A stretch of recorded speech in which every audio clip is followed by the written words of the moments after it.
Willer WTBR1000 soldering robot, demonstration of its barcoding capabilities. So if we come over here to the computer, we've got the fixture loaded with the parts that we want to solder. So that corresponds to the part there, the application loaded on the software that we want to solder, and there's a barcode associated to that.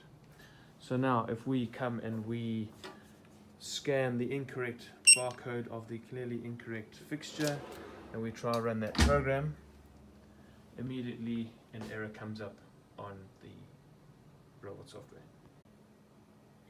If we try that again now with the correct fixture placed in the drawer and we run the program, it runs no problem.